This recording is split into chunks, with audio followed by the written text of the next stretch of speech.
नमस्कार। आज का लॉकडाउन लेटर एक स्टूडेंट की तरफ से है अपनी टीचर के लिए। स्टूडेंट का नाम है मोनिका शर्मा।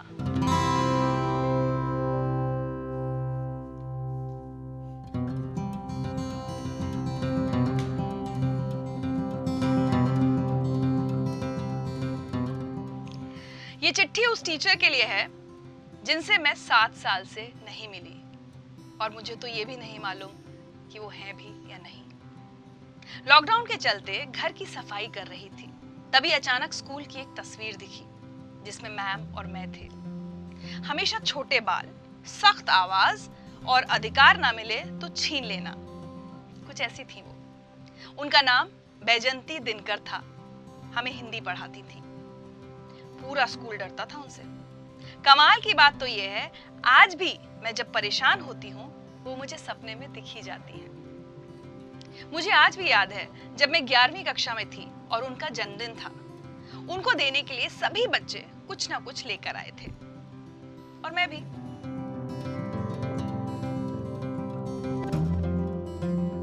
पर मैं उनको सबके सामने कैसे दे सकती थी? सब बच्चे कुछ ना कुछ महंगा लाए थे मेरे सिवा। हम सरकारी स्कूल में पढ़ते थे, मेरे पास पैसे नहीं होते थे। वहीं कुछ दिनों पहले पापा मम्मी नई चप्पलें लाए थे मेरे लिए, वही मेरे दिमाग में घूम रही थी। फिर क्या था, मैंने उनको अखबार में रखा और बैग में रख ली।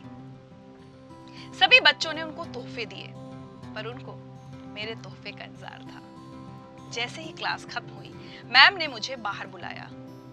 मोनिका, तुम्हारा तोहफा कहाँ है? मैं जानती हूँ तुम जरूर कुछ लाई हो। मैं ऊपर जा रही हूँ, आ जाना। मैम को मुझसे अलग सा ही लगाव था।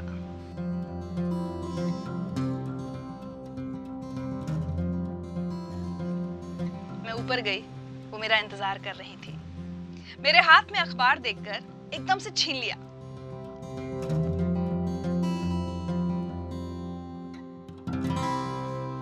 जब तोहफा खोला, उनकी आंखों में आंसू थे। बिना कुछ कहे मानो सब कुछ कह दिया हो।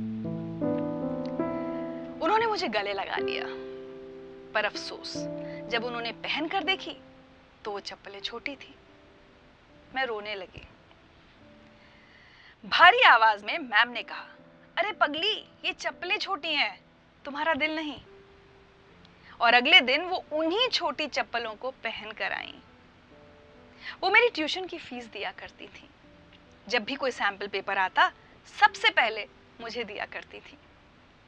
इस बात को आज लगभग 9 साल हो गए हैं, पर जब भी याद आता है आंखों में आंसू आ जाते हैं। मैम, आप कहाँ हो? बहुत याद आती है आपकी। आपकी निडर छात्रा मोनिका शर्मा।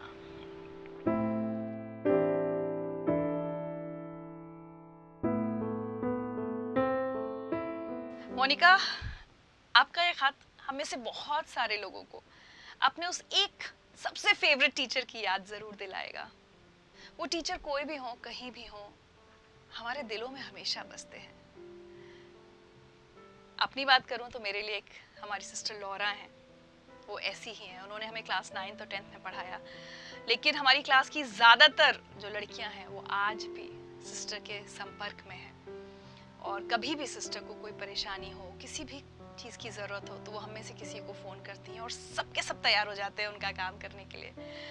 तो मैं आपको ये सलाह दूंगी कि किसी भी तरीके से, किसी भी ज़रिए से अगर अपनी बैजंती मैम को आप ढूंढ सकती हैं तो ज़रूर ढूंढिए।